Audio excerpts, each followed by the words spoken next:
Chapter 14. The Division of Labour and Manufacture. The dual origin of manufacture. 1.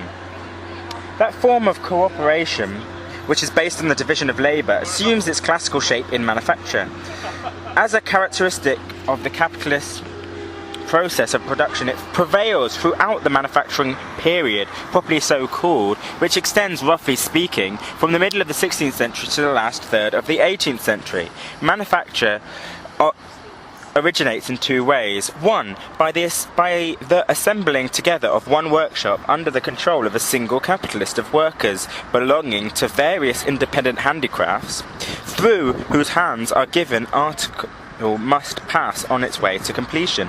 A carriage, for example, was formerly the product of a great number of independent craftsmen, such as wheelwrights, harness makers, tailors, locksmiths, upholsterers, tuners, fringe makers, glaziers, painters, polishers, gliders, etc. In the manufacture of carriages, however, all these different craftsmen are assembled in one building, where the unfinished product passes from hand to hand. It is true that a carriage cannot be gilded before it has been made, but if a number of carriages are being made simultaneously, some may be in the hands of the gilders, where others are going through an earlier process. So far, we are still on the footing of simple cooperation, which finds its materials ready to hand in the shape of men and things. But very soon an important change takes place. The tailor, the locksmith, and the craftsman are now exclusively occupied in making the carriages.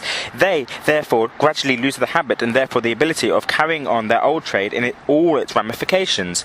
On the other hand, their activity, which is now entirely one-sided, assumes the form most appropriate to its narrow sphere of effectiveness. At first, the manufacture of carriages appeared as a combination of various independent handicrafts, but it gradually began to signify the splitting up of carriage production into its various detailed operations, and each single operation crystallized into the exclusive function of a particular worker. The manufacture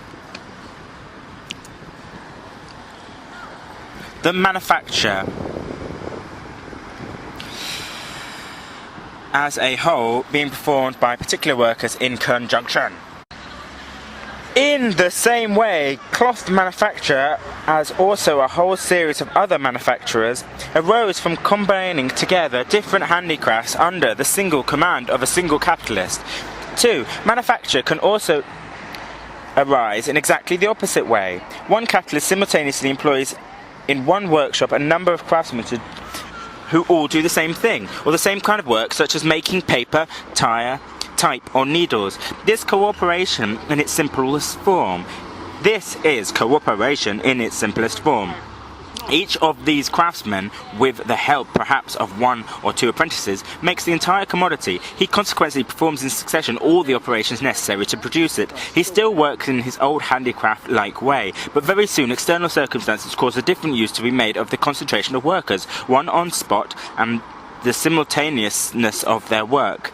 An increased quantity of the article has perhaps to be delivered within a given time. The work is therefore divided up. Instead of each man being allowed to perform all the various operations in succession, these operations are changed into disconnected, isolated ones, carried on side by side. Each is assigned to a different craftsman, and the whole of them together are performed simultaneously by the co-operators. This accidental division is repeated, develops advantages of its own, and gradually ossifies into a systematic division of labour. The commodity, from being an individual product of an independent craftsman, becomes the social product of a union of craftsmen, each of whom performs one and only one of the constituent partial operations. The same operation which, in the case of the papermaker belonging to the guild in Germany, merged into each other as the successive acts of one craftsman, became in Dutch paper manufacture a number of partial operations performed side by side by numerous workers acting in cooperation. The needlemaker of Nuremberg, organized in his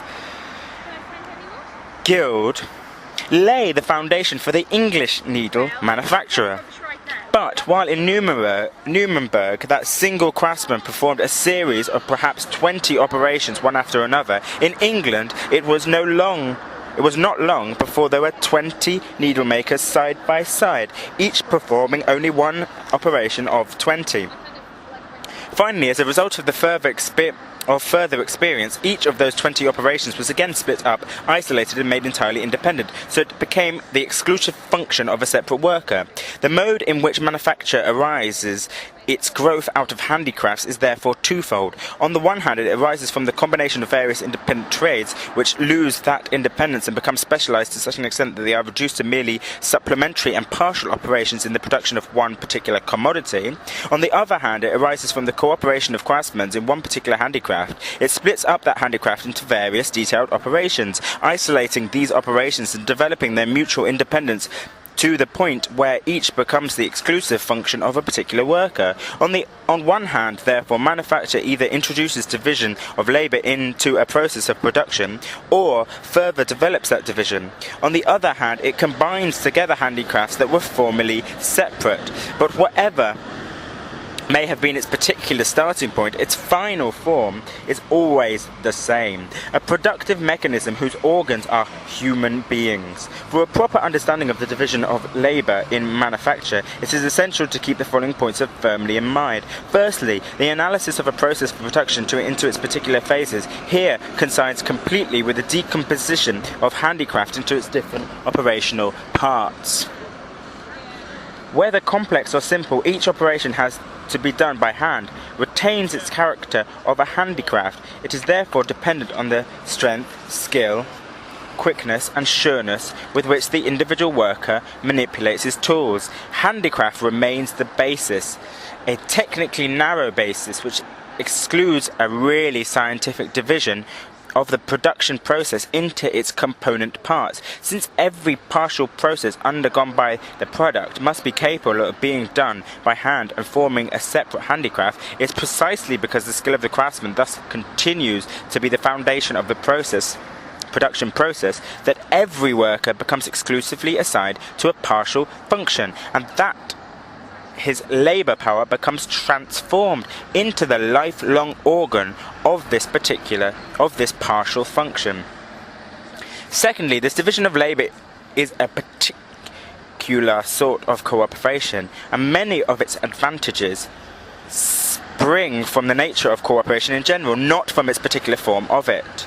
2. The specialized worker and his tools. If we now go into more detail, it's firstly clear that a worker who performs the same operation for the whole of his life converts his body into an automatic one-sided implement of that operation. Consequently, he takes less time in doing it than the craftsman who performs a whole series of operations in succession. The collective worker who concides the living mechanism of manufacture is made up solely of such one-sided specialized workers. Hence, in comparison with the independent handicraft, more is produced in less time, or in other words, productivity of labor is increased. Moreover, once this partial labor is established as the exclusive function of one person, the methods it employs become perfected. The worker continued the repetition of the same narrowly defined act and the concentration of his attention on it, teach him by experience how to attain the desired effect with the minimum of exertion. But since there are always several generations of workers living at one time and working together at the manufacture of a given article, the technical skill, the tricks of the trade are thus acquired, become established and accumulated and handed down. Manufacture, in fact, produces the skills of the specialized worker by reproducing and systematically driving to an extreme within the workshop the naturally developed differentiation which is found readily to hand in society. On the other hand, the conversion of a partial task into the lifelong destiny of a man corresponds with the tendency shown by earlier societies towards making trades hereditary. The trade either becomes petrified into castes, or in cases where definitive historical conditions produce a variability in the individual which is incompatible with the caste system, they hardened into guilds. Guilds and castes arise from the action of the same natural law that regulates the differentiation of plants and animals into species, and variates, except that when a certain degree of development has been reached, the heredity of castes and exclusiveness of guilds are ordained as law of society. The muslins of Draka in fineness and calicos in other goods of Coromandel are brilliant and durable colours. Start again. The muslins of Draka in fineness, the calicos and other piece goods of Coromandel in brilliant and durable colours have never been surpassed, yet they are produced without capital, machinery, division of labour, or of any other means which gives such facilities to the manufacturing interests in Europe. The weaver is merely a detached individual working a web when ordered of a customer, and with a loom of the rudest construction, consisting sometimes of a few branches or bars of wood roughly put together. There is no expedient for rolling up the warp. The loom must therefore be stretched to its full length and become so inconveniently large that it cannot be contained with the hut of the manufacturer, who is compelled by to ply his trade in the open air, where it is interrupted by every vicissitude of the weather. It is only the special skill accumulated from generation to generation and transmitted from father to son that gives the Hindu, as it gives the spider, his virtuosity, and yet the work of such a Hindu weaver is very complicated in comparison to that of the majority of workers under the system of manufacture. A craftsman who performs the various partial operations in the production of a finished article one after the other must at the one time change his place and at another change his tools. The transition from one operation to the other interrupts the flow of his labour and creates gaps in his working day, so to speak.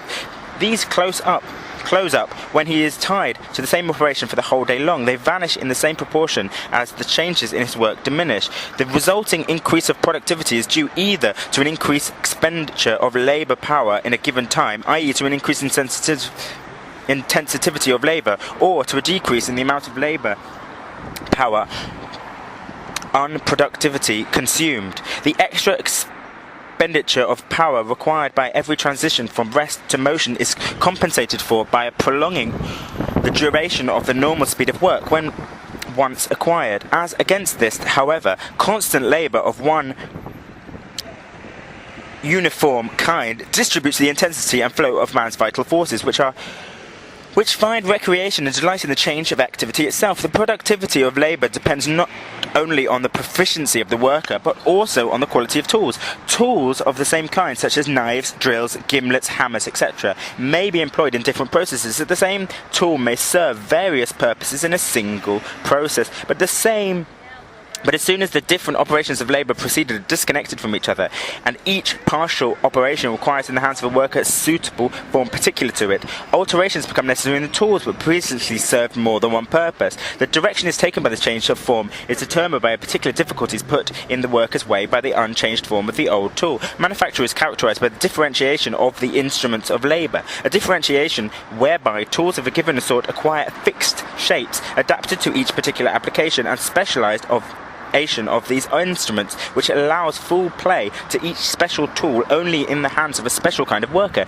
In Birmingham alone, 500 varieties of hammer are produced, and it is not only each one adapted to a particular process, but several varieties often serve exclusively for the different operations in the same process. The manufacturing period simplifies, improves and multiplies the implements of labour by adapting them exclusively to the special functions of each kind of worker. It thus creates at the same time one of the material conditions for the existence of machinery, which consists of a combination of simple instruments. The specialised worker and his instruments are the simplest elements of manufacture. Let us now turn to look at manufacture as a whole. 3. The two fundamental forms of manufacture, heterogeneous and organic. Heterogeneous and organic. Manufacture has two fundamental forms of articulation, which, although occasionally intertwined, are essentially different in kind, and moreover play very different roles in the later transformation of manufacture into large-scale industry carried on by machinery. This double character arises from the nature of the article produced, which either results from the merely mechanical assembling of partial products made independently, or owes its completed shape to a series of connected processes and manipulations. A locomotive, for example, consists of more than 5,000 independent parts. It cannot, however, serve an example of the first kind of genuine manufacture for its creation of large-scale industry. But a watch can. and William Petty used it to illustrate the division of labour in manufacture. Formerly the individual creation of a craftsman from Nuremberg, the watch has been transformed into a social product of an immense number of specialised workers, such as mainspring makers, dial makers, spiral spring makers, jewelled hole makers, ruby lever makers, hand makers, case makers, screw makers, gilders.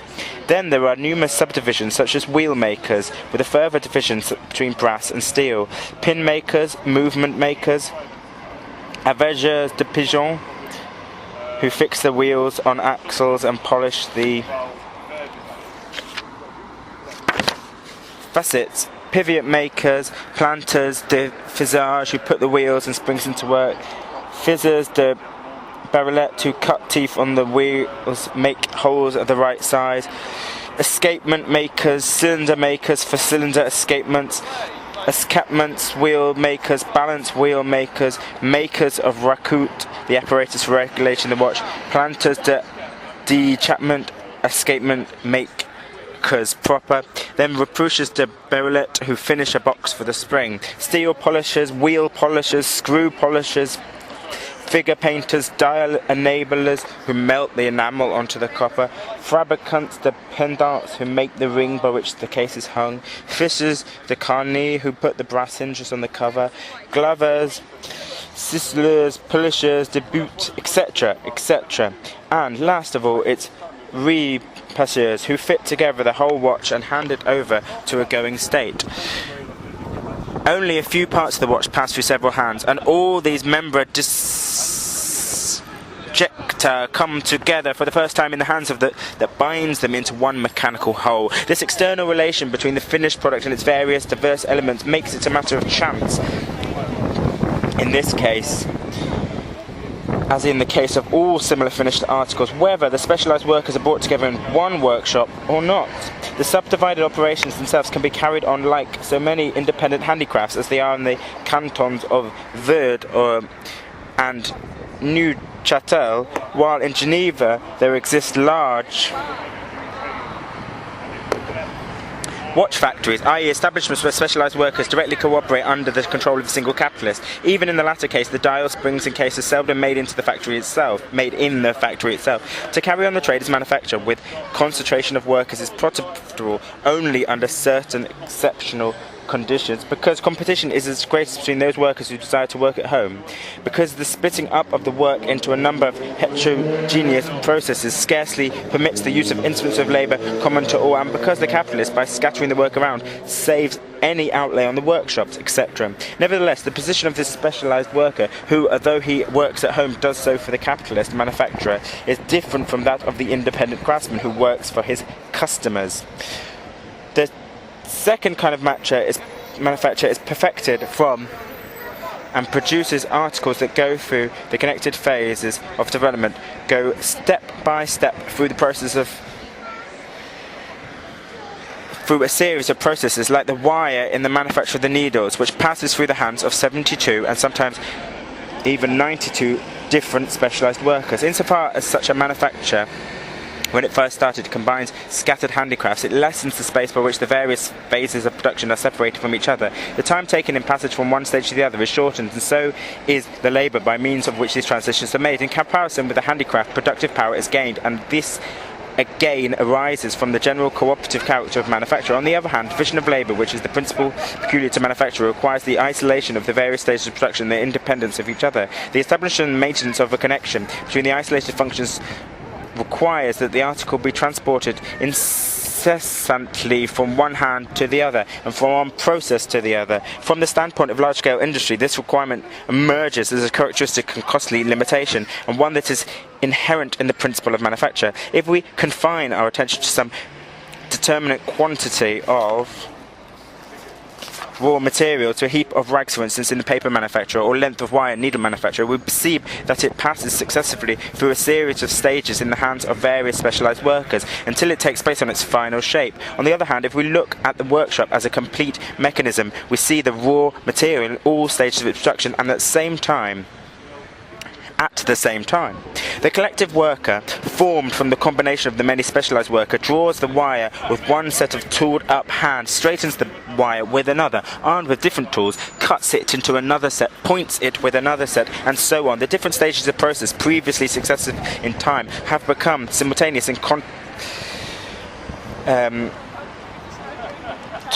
contiguous in space. Hence, a greater quality of finished commodities is produced within the same period, and thus this simultaneously is true arises from the general cooperative form of the process as a whole. But the manufacturer may not only find the conditions of cooperation ready to hand, it also in the same extent creates them by subdividing handicraft labour. On one hand, it also accomplishes the social organisation of labour process by riveting each worker to a single fraction of the work.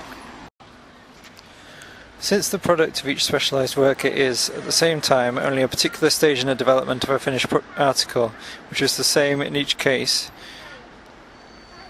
each worker or group of workers prepares the raw materials for another worker or group of workers.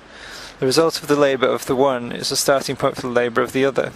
One worker therefore directly sets the other to work. The labour time necessary to attain the desired effect in each partial process is learnt by experience, and the mechanism of manufacture, taken as a whole, is based on the assumption that a given result will be obtained in a given time. It is only on this assumption that the various supplementary labour processes can proceed uninterruptedly, simultaneously, and side by side. It is clear that the direct mutual interdependence of the different pieces of work, and therefore of the workers, compels each one of them to spend on his work no more than the necessary time. This creates a continuity, a uniformity, a regularity, an order, and even an intensity of labour quite different from that found in an independent handicraft, or even in simple cooperation. The rule that the labour time expended on a commodity should not exceed the amount socially necessary to produce it is one that appears, in the production of commodities in general, to be enforced from outside by the action of competition. To put it superficially, each single producer is obliged to sell his commodity at its market price. In manufacture, on the contrary, the provision of a given quantity of the product in a given period of labour is a technical law of the process of production itself. Different operations, however, require unequal lengths of time, and therefore, in equal lengths of time, yield unequal quantities of the specialised products. Thus, if the same worker has to perform the same operation day after day, there must be a different number of workers for each operation. For instance, in type manufacture, there are 4 founders and 2 breakers to 1 rubber. The founder casts 2,000 type an hour, the breaker breaks up 4,000, and the rubber polishes for 8,000. Here we have again the principle of cooperation in its simplest form, the simultaneous employment of many people doing the same thing, only now this principle is the expression of an organic relation.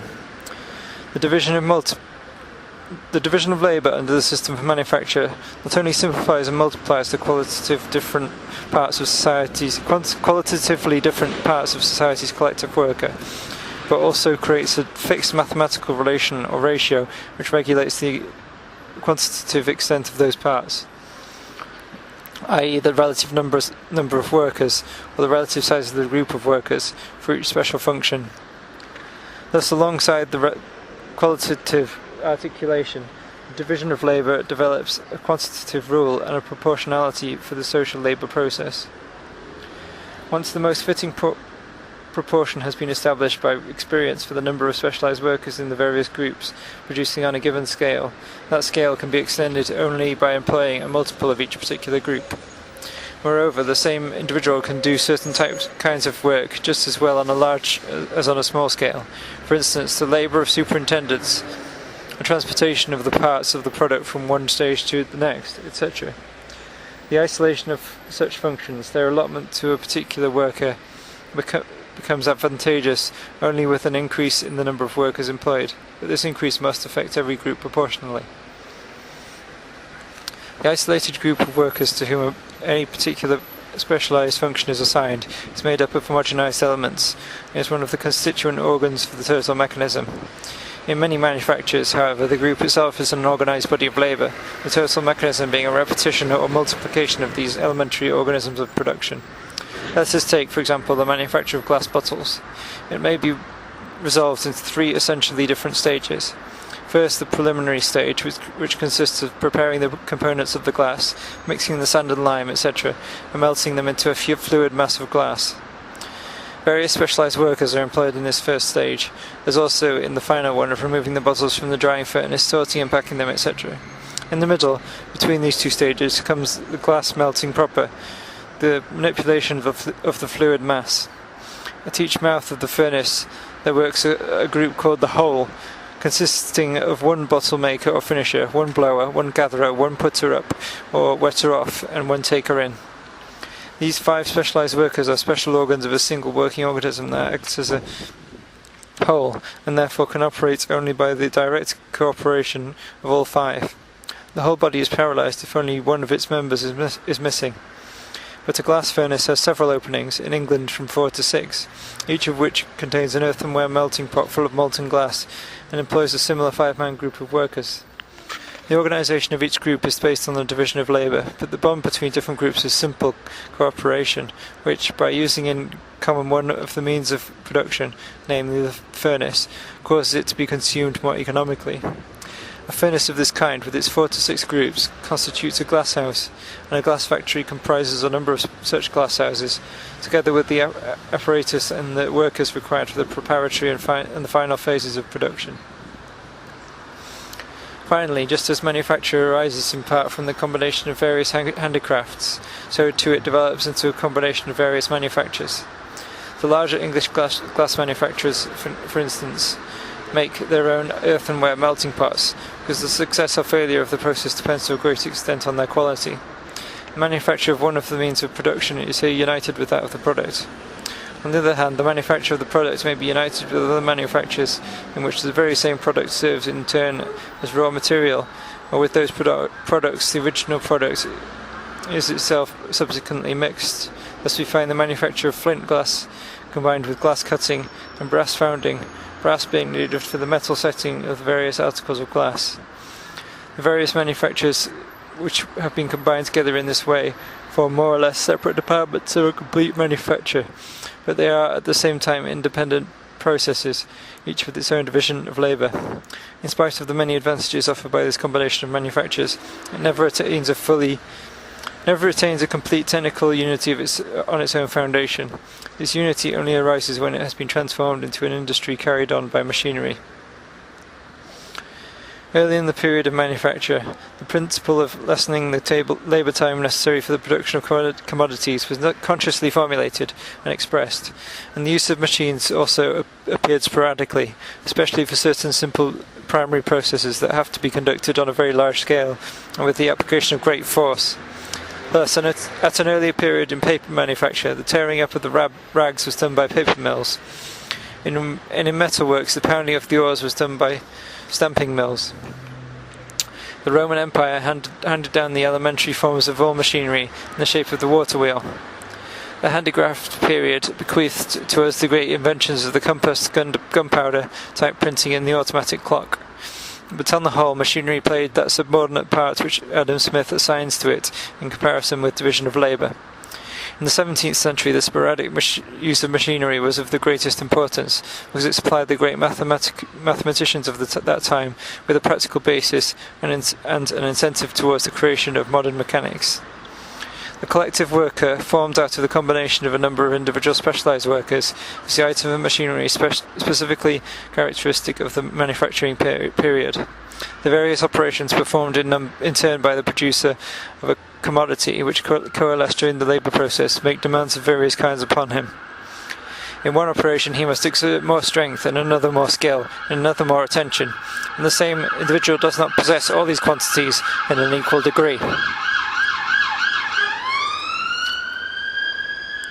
After the various operations have been separated, made independent and isolated, the workers are divided, classified and grouped according to their predominant qualities.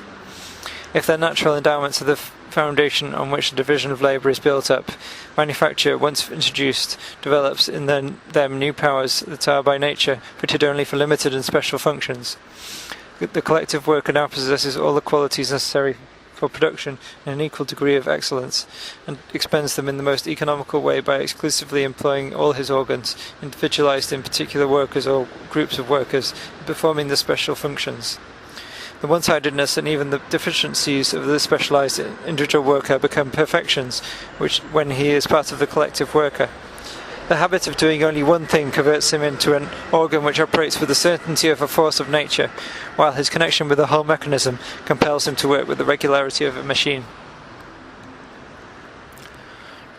Since the various functions performed by the collective worker can be simple or complex, high or low, the individual labour powers, his organs, require different degrees of training and must therefore possess very different values. Manufacture therefore develops a hierarchy of labour powers, to which there corresponds a scale of wages. The individual workers are appropriated and annexed for life by a limited function, while the various operations of the hierarchy of labour powers are parcelled out among the workers according to both their natural and their acquired capacities. Every process of production, however, requires certain simple manipulations which every man is capable of doing. These actions too are now separated from their constant interplay with those aspects of activity which are richer in content and ossified into the exclusive functions of particular individuals.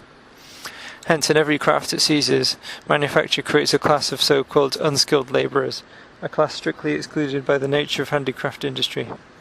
If it develops a one-sided specialty to perfection at the expense of the whole of a man's working capacity, it also begins to make a specialty of the absence of all development. Alongside the gradations of the hierarchy, there appears the simple separation of the workers into skilled and unskilled. For the latter, the cost of apprenticeship vanishes. For the former, it diminishes compared with that required of the craftsman, owing to the simplification of the functions. In both cases, the value of labour power falls. An exception to this law occurs whenever the decomposition of the labour process gives rise to new and comprehensive functions, which either did not appear at all in handicrafts or not to the same extent.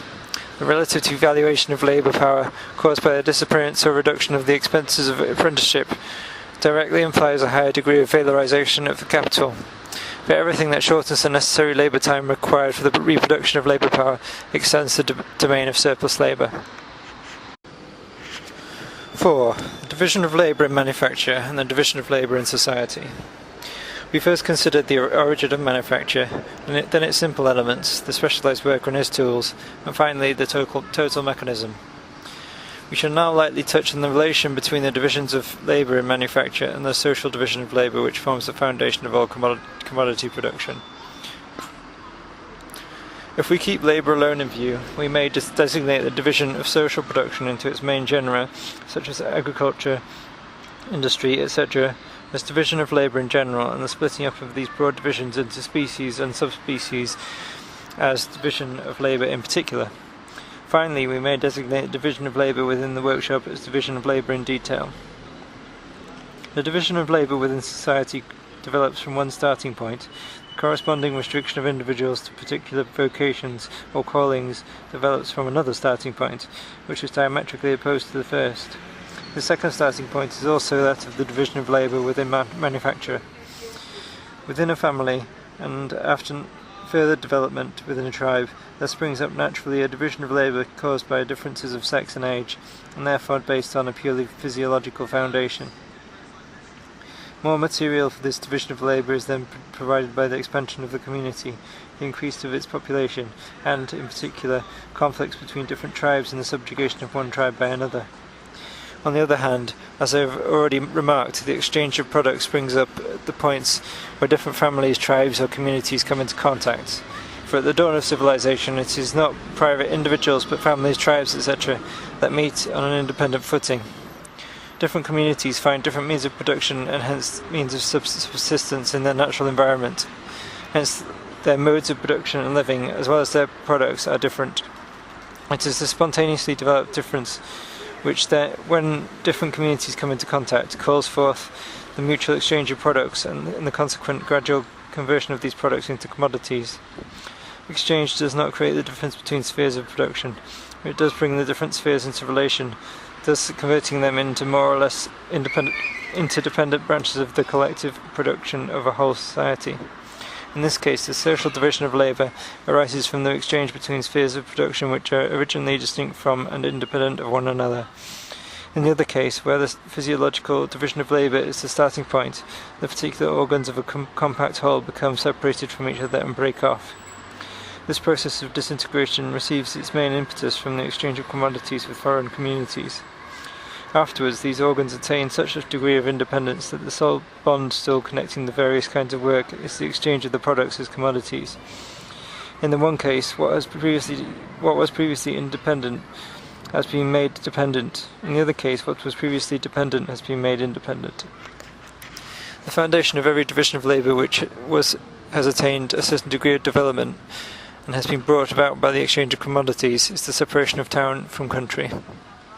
One might well say that the whole economic history of society is summed up in the movement of this antithesis. However, for this moment we shall not go into this. Just as a certain number of simultaneously employed workers is the material precondition for the division of labour within manufacture, so the number and density of the population, which here corresponds to the collection of workers together in one workshop, is a precondition for the division of labour within society. Nevertheless, this density is more or less relative. A relatively thinly populated country, with well-developed means of communication, has a denser population than a more numerously populated country with badly developed means of communication. In this sense, the northern states of the USA, for instance, are more thickly populated than India. Since the production and the circulation of commodities are the general prerequisites of the capitalist mode of production, division of labour in manufacture requires a division of labour within society. That a division of labour within society should have already attained a certain degree of development. Inversely, the division of labour in manufacture reacts back upon that in society, developing and multiplying it further. With the differentiation of the instruments of labour, the trades which produce these instruments themselves become more and more differentiated. If the system of manufacture seizes upon a trade which was previously carried on in connection with others, either as a chief or a subordinate trade, by one producer, these trades immediately break their connection and assert their independence of each other. If it seizes upon a particular stage in the production of a commodity, the other stage of its production become converted into as many independent trades. It has already been stated that where the finished article consists merely of a number of parts fitted together, the specialised operations may re-establish themselves as genuine and separate handicrafts.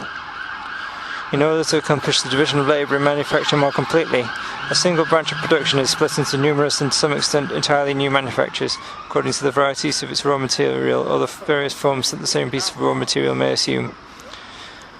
Hello. Thus, in France alone, in the first half of the 18th century, over 100 different kinds of silk stuffs were woven. In Avignon, for instance, it was legally required that every apprentice should devote himself to only one sort of fabrication, and should not learn the preparation of several kinds of stuff at once. The territorial division of labour, which confines special branches of production to special districts of a country, acquires fresh stimulus from the system of manufacture which exploits all natural peculiarities. The colonial system and the extension of the world market, both of which form part of the general conditions for the existence of the manufacturing period, furnish us with rich materials for displaying the division of labour in society.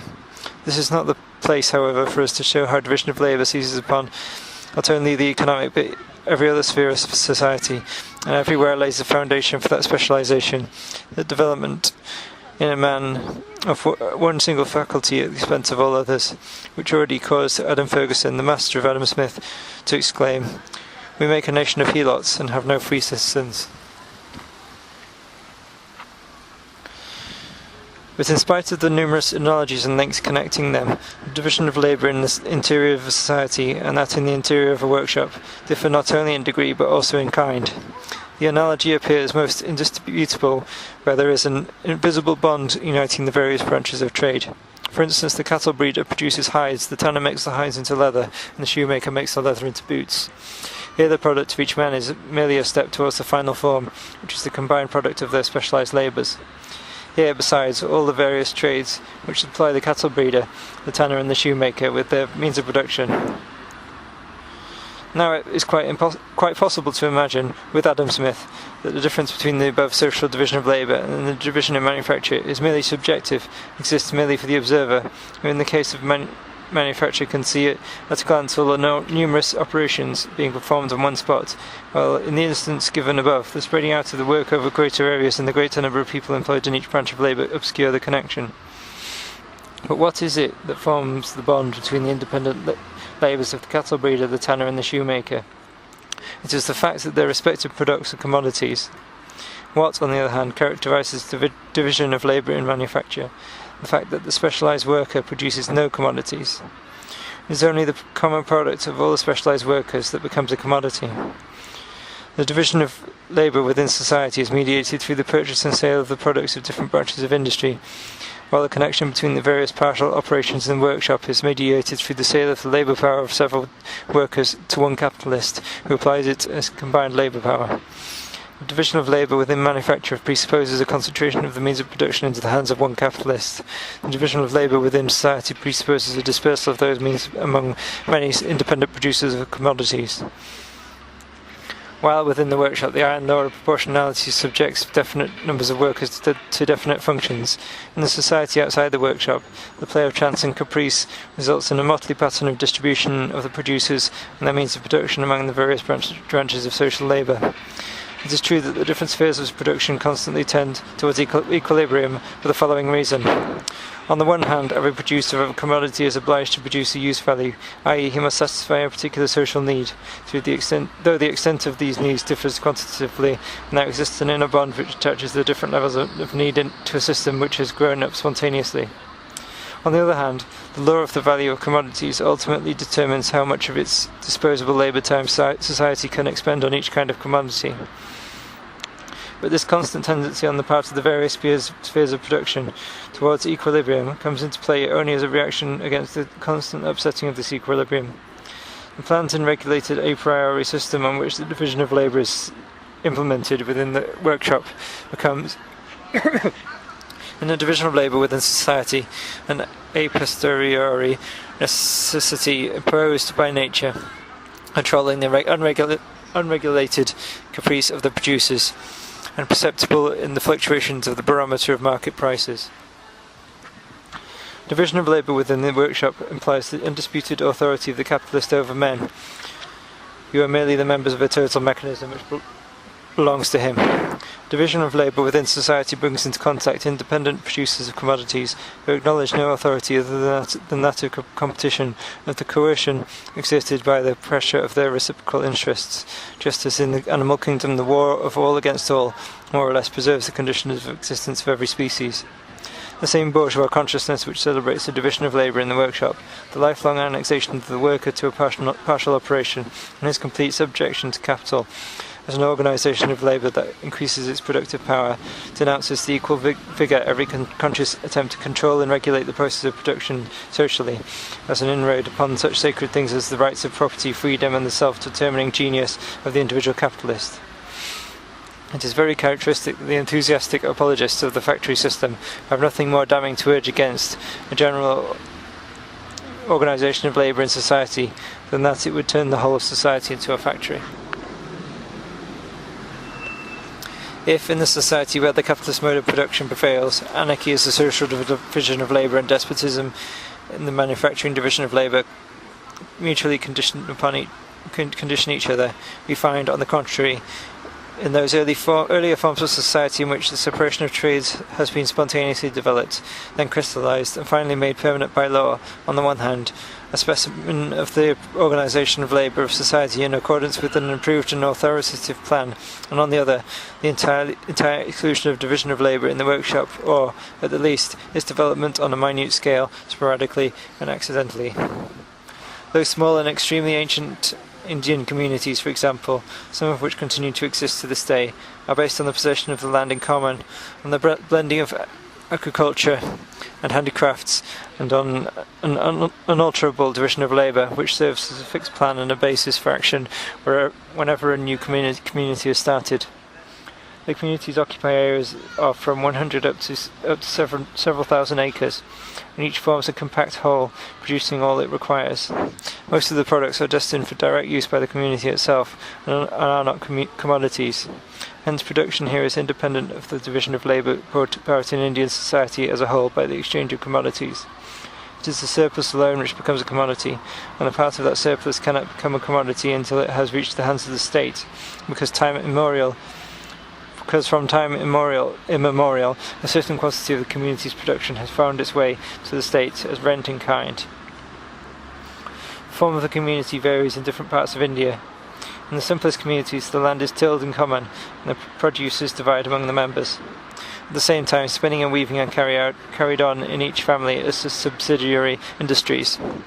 Alongside the mass of people thus occupied in the same way, we find the chief inhabitant, who is judge, police authority and tax gatherer in one, the bookkeeper, who keeps the accounts of the tillage and registers everything relating to this, another official who prosecutes criminals, protects strangers travelling through and escorts them to the next village, the boundary man, who guards the boundaries against neighbouring communities, the water overseer, who distributes the water from the common tanks for irrigation, the Brahmin, who conducts the religious services, the schoolmaster, who on the sand teaches the children reading and writing, the calendar Brahmin, or astrologer, who makes known the lucky or unlucky days for seed time and harvest, and for every other kind of agricultural work, a smith and a carpenter, who make and repair all the agricultural implements, the potter, who makes all the pottery of the village, the barber, the washerman, who washes clothes, the silversmith, here and there the poet, who in some communities replaces the silversmith, in others the schoolmaster. This dozen or so of individuals is maintained at the expense of the whole community. If the population increases, a new community is founded, on the pattern of the old one, on unoccupied land.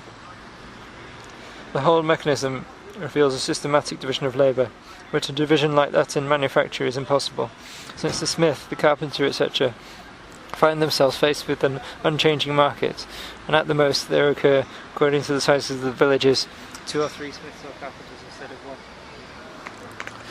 instead of one. The law that regulates the division of labour in the community acts with the irresistible authority of a law of nature. While each individual craftsman, the smith, the carpenter, and so on, conducts in his workshop all the operations of his handicraft in the traditional way, but independently and without recognising any authority. The simplicity of the productive organism in these self-sufficing communities, which constantly reproduce themselves in the same form, and, when accidentally destroyed, spring up again in the same spot and with the same name.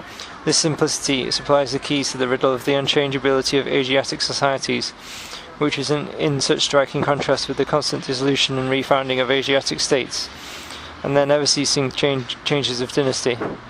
The structure of the fundamental economic elements of society remains untouched by the storms which blow up in the cloudy regions of politics. The rules of the guilds, as I have said before, deliberately hindered the transformation of the single master into a capitalist by placing the very strict limits on the number of apprentices and journeymen he could employ. Moreover, he could employ his journeymen only in the handicraft in which he was himself a master. The guilds zealously repelled every encroachment by merchants' capital, the only free form of capital which confronted them.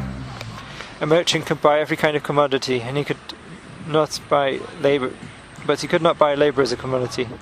He existed only on sufferance, as a dealer in the products of the handicrafts.